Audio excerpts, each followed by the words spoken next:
नमस्कार, किसान समाचार में आपका स्वागत है। मैं हूं साइमा खान। सबसे पहले नजर हेडलाइंस पर।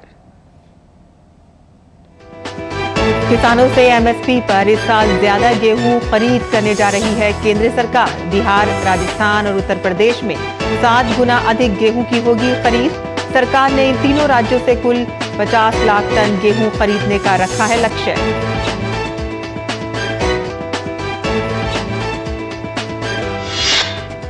अच्छे मानसून के साथ रबी की फसल भी अच्छी होने का अनुमान। ग्रामीण उपभोक्ताओं के हाथ में बढ़िया रकम आने से fast moving consumer goods sector को वित्त वर्ष 2024-25 में बिक्री में उछाल दिखने की उम्मीद।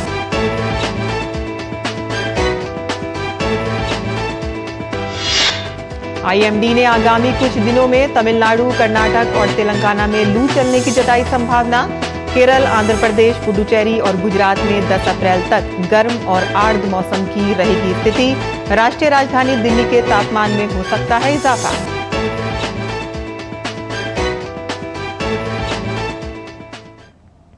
और अब समाचार विस्तार से। इस साल सरकार किसानों से न्यूनतम समर्थन मूल्य यानी कि एमएसपी पर ज्यादा गेहूं खरीद करने जा रही है। केंद्र सरकार इस बार बिहार, राजस्थान और उत्तर प्रदेश में 7 गुना अधिक गेहूं खरीद करेगी। सरकार ने इन तीनों राज्यों से कुल 50 लाख टन गेहूं खरीदने का लक्ष्य रखा है और इससे सरकार को 310 लाख टन के खरीद लक्ष्य को पूरा करने में मदद मिलेगी। खाद्य सचिव संजीव चोपड़ा ने बताया कि अभी गेहूं के निर्यात पर प्रतिबंध जारी रहेगा। उत्तर प्रदेश, राजस्थान और बिहार ने विपणन वर्ष 2023-24 में अप्रैल से मार्च के दौरान केंद्रीय पूल में केवल 6.7 लाख टन का योगदान दिया था। केंद्रीय खाद्य मंत्रालय ने कुल गेहूं खरीद लक्ष्य का 16% इन तीनों राज्यों से खरीदने का फैसला किया है।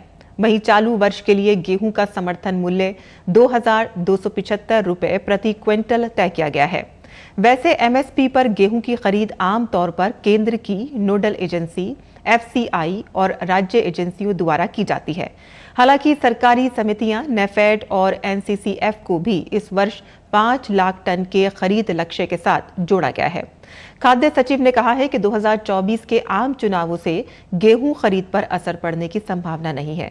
उन्होंने कहा कि गैर पारंपरिक राज्यों से गेहूं खरीद में वृद्धि से प्रधानमंत्री गरीब कल्याण अन्न योजना और अन्य कल्याणकारी योजनाओं के तहत गेहूं के आवंटन को बहाल करने में मदद मिलेगी। खाद्य सचिव ने कहा है कि सरकार ने किसानों को 48 घंटे के भीतर एमएसपी का भुगतान सुनिश्चित करने के लिए एजेंसियों को कार्यशील पूंजी के माध्यम से संस्थागत तैयारी सुनिश्चित की है।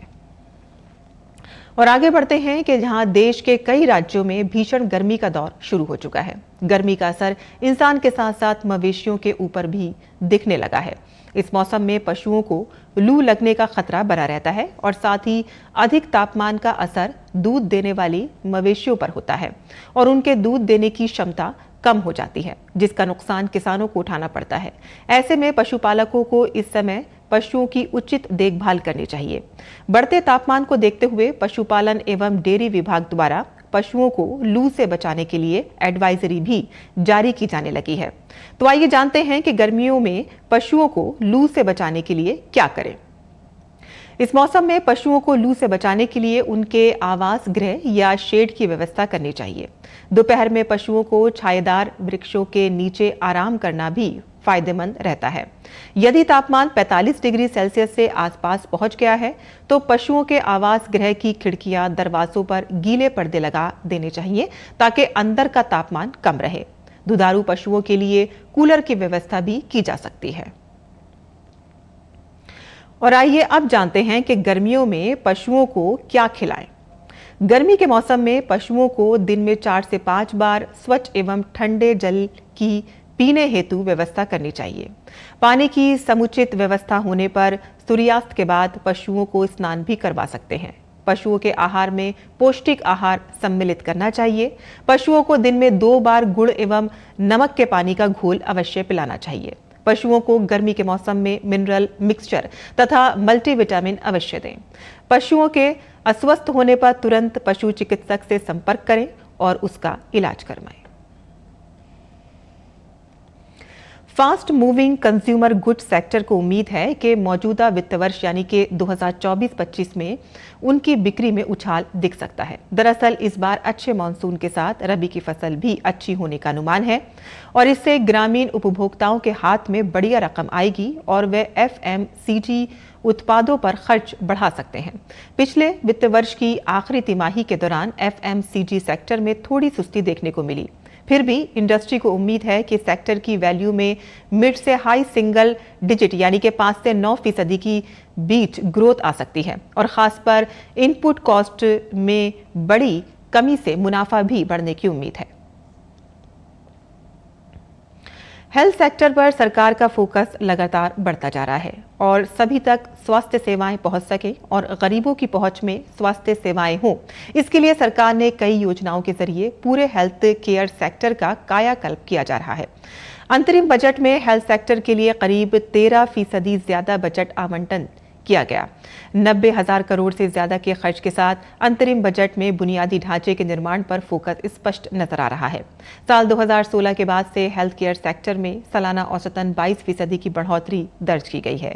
देश में अस्पतालों की आमदनी साल 2023 में 99 अरब डॉलर के करीब है, जो 2024 से 2032 तक 8% की दर से विकास कर सकता है। टेलीमेडिसिन मार्केट में भी सालाना 31% की बढ़त दर्ज की जा रही है और 2025 तक ये 5.4 अरब डॉलर के स्तर पर पहुंच सकता है। साल 2024 में हेल्थ केयर सेक्टर में पैदा होने वाले रोजगार में 15 से 20% की बढ़ोतरी हो सकती है।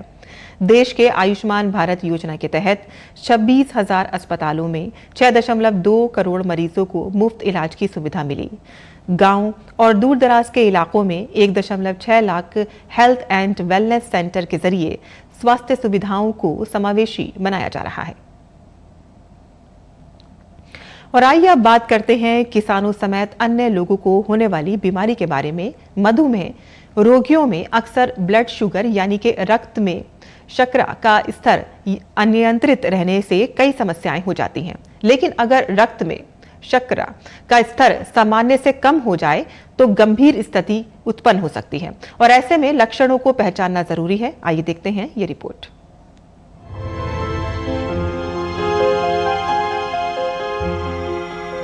हाइपोग्लाइसीमिया यानी रक्त में शर्करा का स्तर कम होना, ये एक समस्या है। ये स्थिति कई कारणों से उत्पन्न हो सकती है। खून के अंदर जब 70 मिलीग्राम पर 100 ml से जब शुगर की मात्रा कम होने लगती है, इस स्थिति को हम लोग कहते हैं लो ब्लड शुगर या हाइपोग्लाइसीमिया। इसके मुख्य कारण ये होते हैं कि अगर जिसको डायबिटीज है वो व्यक्ति इंसुलिन की मात्रा अधिक ले ले या अपनी मेडिसिन की मात्रा अधिक ले ले या परिश्रम अधिक कर ले या कोई भी व्यक्ति अगर वो अल्कोहल का सेवन ज्यादा करता है या उसको जो है लिवर की डिजीज है या किडनी की डिजीज है, ऐसे लोगों में अंदर अगर वो खाना भी ना खाएं तो इसकी वजह से शुगर की मात्रा कम हो जाती है। ऐसा होने पर व्यक्ति में लक्षण उत्पन्न होते हैं जिसमें सिरदर्द, घबराहट, धड़कन बढ़ना, हाथ पैर में कंपन, अधिक पसीना आना, बोलने व व्यवहार में बदलाव, शरीर पर संतुलन न रख पाना, लड़खड़ाकर चलना, ये सभी असामान्य स्थितियां उत्पन्न हो सकती हैं। सबसे ज्यादा अफेक्टेड ऑर्गन जो होता है लो शुगर की वजह से ब्रेन होता है, इसलिए पेशेंट के अंदर सबसे पहले इरिटेबिलिटी, सिरदर्द होना, बिल्कुल मरीज जो है पेल दिखाई देगा, शेकिंग होने लगेंगे, उसको जो है कपकपी लगने लगेगी, उसको जो है पाल्पिटेशन होने लगेगा, उसका दिल कच्चा होने लगेगा और ऐसा भी लगेगा कि आगे चल के उसको दिखने में मुश्किल हो, ब्लरिंग विजन हो जाए, हाथ पैर लड़खड़ाने लगे, जब वो चलेगा तो गिरने के चांसेस होने के काफी संभावना रहती है। और कई बार कई लोग जो एल्डरली ग्रुप में जो रात को वो अपने टॉयलेट में गिर जाते हैं, वो लो शुगर की वजह से ही उनमें देखा गया, उससे उनको इंजरीज हो जाती हैं और उनको कई जो है फ्रैक्चर्स भी हो जाते हैं। ब्लड ग्लूकोज रक्त में पाई जाने वाली शर्करा है। ये ऊर्जा का प्रमुख स्रोत है। शरीर के अंगों और मांसपेशियों के साथ तंत्रिका तंत्र को पोषक तत्व प्रदान करती है। ग्लूकोज महत्वपूर्ण है क्योंकि यह मस्तिष्क के लिए ऊर्जा का प्राथमिक स्रोत होता है। लो शुगर होने पे हमेशा याद रखिएगा, एक रूल ऑफ 15 होता है, 15 ग्राम ग्लूकोज घोल के तुरंत पेशेंट को पिला देना चाहिए पानी में घोल के, और उसके बाद में वेट करना चाहिए। अगर उसके सिम्टम्स अच्छे हो रहे हैं, ही इज फीलिंग बेटर, तो उसको जो है तो फिर खाने की और चीजें दी जा सकती है। अगर अभी भी उसके सिम्टम है तो 15 मिनट बाद फिर 15 ग्राम ग्लूकोज घोल के देने से उसके जो है काफी ठीक हो जाती है स्थिति। अगर ये सब करने के बावजूद भी अगर वो ठीक नहीं हो रहा तो इसका मतलब है कि उसकी शुगर बहुत लो है, उसको अस्पताल में जाके और आईवी फ्लूइड देने की जरूरत है। इसके साथ साथ घर के अंदर शहद होना चाहिए कि तुरंत आप उसको जो है 2 चम्मच शहद दे सकते हैं, और इसके अलावा जैसे जो है बिस्कुट्स या मीठे पदार्थ होने चाहिए, और अपना जो है ड्रिंक्स, कोल्ड ड्रिंक्स भी दी जा सकती हैं। सही समय पर प्रबंधन न किया जाए तो हाइपोग्लाइसीमिया गंभीर रूप ले सकता है।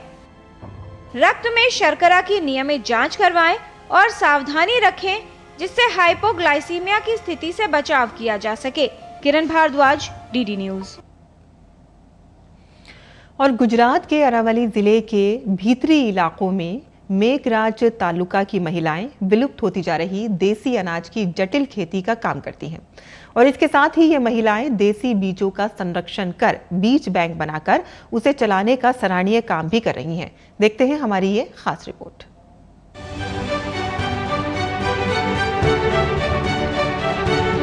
मेघराज तालुका के बलोना गांव में 10 महिलाओं का एक समूह है जो बावलो, गजरो, चेनो, कुरी, कांग, ज्वार, नागली जैसे भूले बिसरे बीज तैयार कर आसपास के किसानों तक पहुंचाते हैं। महिलाओं का कहना है कि जब किसान उनके पास बीज के लिए आते हैं तो वो उतने ही बीज या फिर बोने के लिए भी बीज ले जाते हैं, जबकि उत्पादन के बाद 2 गुने बीज वापस दे जाते हैं।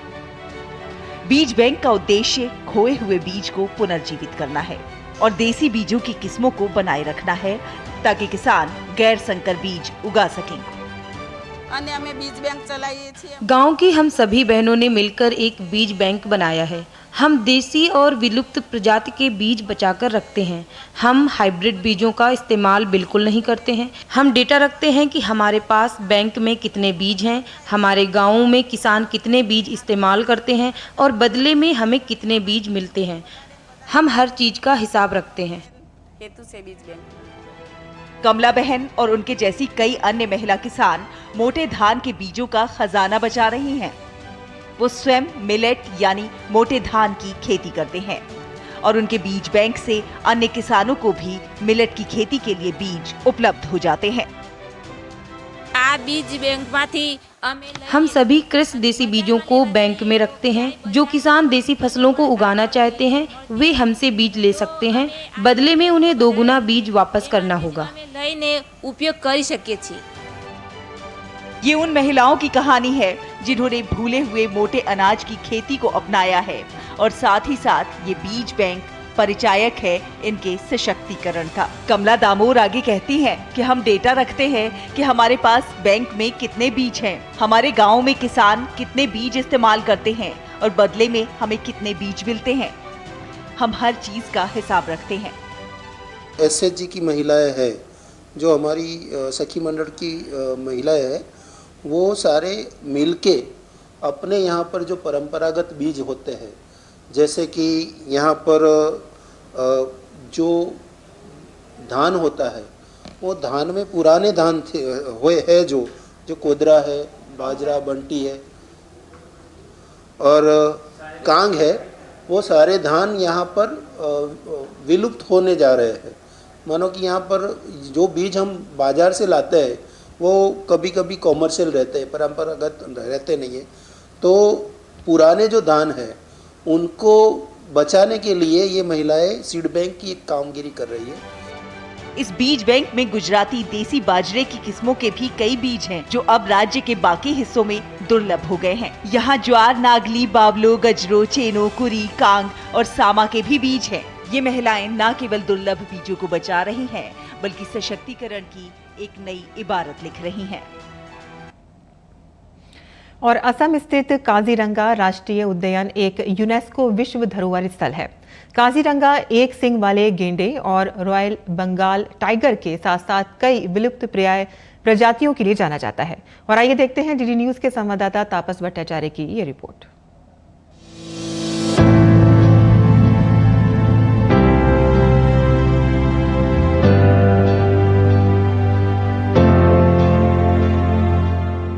काजीरंगा नेशनल पार्क में हम लोग आ चुके हैं। यहाँ की सफारी, जीप सफारी जो है बहुत ज्यादा लोक प्रसिद्ध है। लोग आते हैं दूर दूर से, देश विदेश सब जगह से।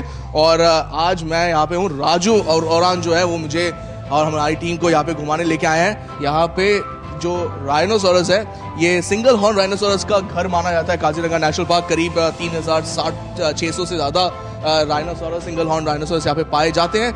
इंपॉर्टेंट ये चीज है कि यहाँ पे ये जो पूरा ट्रैक है ये बहुत बड़ा है, लंबा है, करीब 2 घंटे का करीब सफर होता है। और राजू, सबसे पहले हमें ये बताइए कि ये कितना लंबा है, कितने किलोमीटर का है?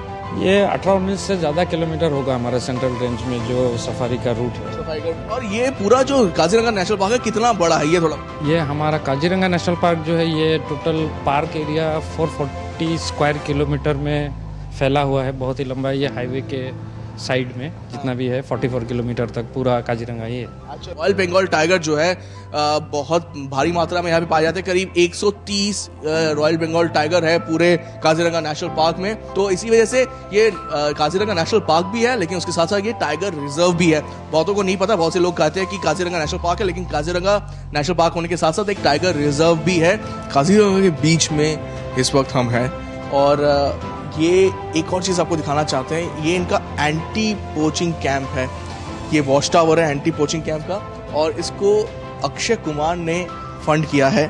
आप ये एंटी पोचिंग कैंप यहाँ पे चलाते हैं, तो कितना इम्पोर्टेंट है आप लोगों के लिए, फ्रंट लाइन वर्कर्स के लिए? बहुत इम्पोर्टेंट है। ये अब जो जानवर है जंगल में, कोई कभी मरता है ना, उसको देखना पड़ता है कब कहाँ कौन से तारीख में मरता है। और वो अंदर को कोई शिकारी आता है, ये देखना पड़ता है। ये एक्चुअली इकलौती जगह है जहाँ पे जो टूरिस्ट हैं वो आते हैं, रोक सकते हैं। हम जब आ रहे थे तो हमें अलग अलग तरीके के पक्षियाँ भी देखने को मिली जो रेड लिस्ट में है, एंडेंजर्ड स्पीसीज में है। तो काजीरंगा नेशनल पार्क और टाइगर रिजर्व जो है, इन सारी प्रजातियों का एक ऐसा घर है जो उनको ना सिर्फ बचाता है बल्कि उनको पनपने का भी मौका देता है। कैमरा पर्सन राहुल चोपड़ा के साथ प्रताप भट्टाचार्य, दूरदर्शन समाचार, काजीरंगा नेशनल पार्क, असम। और आईएमडी ने आगामी कुछ दिनों में तमिलनाडु, कर्नाटक और तेलंगाना में लू चलने की संभावना जताई है। और इसके अलावा आईएमडी ने कहा है कि आगामी कुछ दिनों में 9 राज्यों में बारिश होने की उम्मीद जताई है। केरल, आंध्र प्रदेश, पुडुचेरी और गुजरात में 10 अप्रैल तक गर्म और आर्द्र मौसम की स्थिति देखने को मिलेगी। तो वहीं राष्ट्रीय राजधानी दिल्ली के तापमान में काफी बढ़ोतरी होने की उम्मीद जताई गई है। अगले 6 दिनों में अरुणाचल प्रदेश, पश्चिम बंगाल, सिक्किम, असम, मेघालय, नागालैंड, मणिपुर, मिजोरम और त्रिपुरा में छिटपुट गरज और बिजली की गरज के साथ मध्यम बारिश होने की उम्मीद जताई गई है। और किसान समाचार में अब बात करते हैं मौसमी खेती की। किसान इस मौसम में कैसे रखें अपनी खेती का ख्याल, आइए देखते हैं।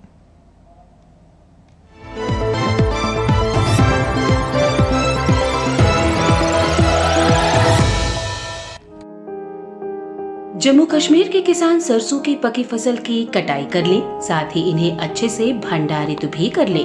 हिमाचल प्रदेश में किसान शिमला मिर्च, भिंडी, फ्रेंच बीन्स, टमाटर और खीरे की नर्सरी लगा ले। वहीं उत्तराखंड के किसान सरसों और मटर की कटाई और तुड़ाई जारी रखें। उत्तराखंड में इस समय मूंग और उड़द की बुवाई की जा सकती है। पंजाब के किसान खड़ी फसलों, सब्जियों और बगीचों के समय पर सिंचाई करें।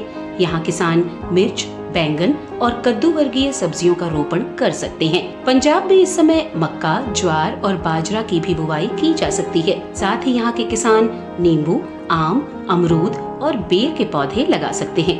हरियाणा में किसान गेहूं की फसल की समय पर सिंचाई करें। साथ ही यहाँ सरसों की पकी फसलों की कटाई जारी रखें। दिल्ली में किसान सरसों की पकी फसलों की कटाई कर लें। दिल्ली में इस मौसम में मूंग, उड़द, फ्रेंच बीन, लोबिया, भिंडी और लौकी की बुवाई की जा सकती है। साथ ही यहाँ के किसान खड़ी फसलों और सब्जियों की समय पर सिंचाई करते रहें। राजस्थान में किसान लौकी, कद्दू, टमाटर, बैंगन, मिर्च, ककड़ी, तरबूज और खरबूजा की बुवाई कर सकते हैं। महाराष्ट्र के कोंकण में किसान आम, काजू और तरबूज की पकी पौध की तुड़ाई जारी रखें। कोंकण के किसान मूंगफली और मूंग की फसलों की समय पर सिंचाई करते रहें। वहीं पूर्वोत्तर भारत के असम में किसान जूट की बुवाई कर ले। यहाँ के किसान इस समय केले और अदरक के पौधों का रोपण कर सकते हैं।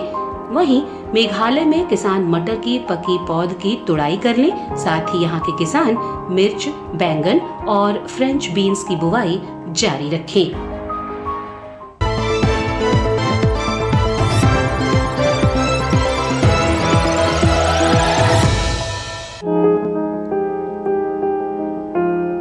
अच्छी पैदावार के लिए बेहतर किस्मों का चुनाव करना चाहिए। हरी मिर्च की पूसा सदाबहार एक उन्नत किस्म है। इस किस्म की बुआई पूरे भारत में की जा सकती है। बुआई के बाद आप 1 हेक्टेयर से 95 क्विंटल पैदावार ले सकते हैं। हरी मिर्च की इस किस्म के पौधे सीधे होते हैं और उनकी ऊंचाई 60 से 80 सेंटीमीटर तक होती है। इस किस्म में मिर्च की लंबाई 6 से 8 सेंटीमीटर होती है और एक गुच्छे में 6 से लेकर 14 मिर्च लग सकती हैं। हरी मिर्च की पूसा सदाबहार किस्म रोपाई के 75 से 80 दिनों बाद तैयार हो जाती है। हरी मिर्च की बुआई के लिए 1 से 1.5 किलो बीज लें। बीजों की इतनी मात्रा 1 हेक्टेयर खेत के लिए काफी रहेगी। बुआई करते समय कतार से कतार की दूरी 45 से 60 सेंटीमीटर और पौध से पौध का फासला 30 से 45 सेंटीमीटर रखें। बुआई के तुरंत बाद पहली सिंचाई कर दें। इस समय 10 से 12 दिन के अंतराल पर फसल में सिंचाई करें, जबकि गर्मी के मौसम में हर 7वें दिन फसल में सिंचाई करना अच्छा रहता है। फसल में खरपतवार नियंत्रण के लिए समय समय पर खुरपी से निराई गुड़ाई करें। हरी मिर्च में आर्द्र गलन रोग होने का खतरा बना रहता है। इसके अलावा थ्रिप्स और माहू कीट भी लग सकता है। हरी मिर्च की फसल को रोगों से बचाने के लिए विशेषज्ञों की सलाह लेते रहें। ध्यान रखें कि दवा का छिड़काव संबंधित विशेषज्ञ की सलाह से सिर्फ प्रभावित जगह पर ही करना है।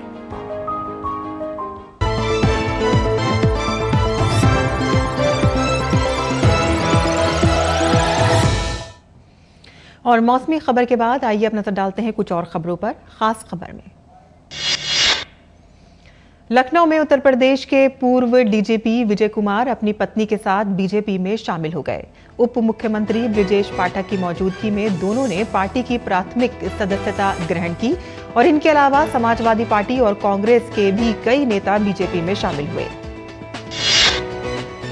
उत्तराखंड के मुख्यमंत्री पुष्कर सिंह धामी ने कहा कि प्रधानमंत्री का उत्तराखंड आना हमेशा एक उत्सव की तरह होता है। प्रधानमंत्री देवभूमि को अपना परिवार मानते हैं। मुख्यमंत्री पुष्कर सिंह धामी ने दावा किया है कि 5 सीटों पर कोई मुकाबला नहीं है। लोग दलों और पार्टियों से ऊपर उठकर मोदी जी को विजयी बनाएंगे। भाजपा अध्यक्ष जेपी नड्डा ने कहा है कि कांग्रेस पार्टी को जनता ने बार बार नकारा है, लेकिन इसके बावजूद कांग्रेस तुष्टीकरण की राजनीति पर आमादा है। नड्डा ने कांग्रेस के न्याय पत्र को मुस्लिम लीग का घोषणा पत्र करार दिया और साथ ही राहुल गांधी से सवाल पूछा है कि वायनाड में नामांकन के दौरान कांग्रेस पार्टी के झंडे गायब क्यों हो गए।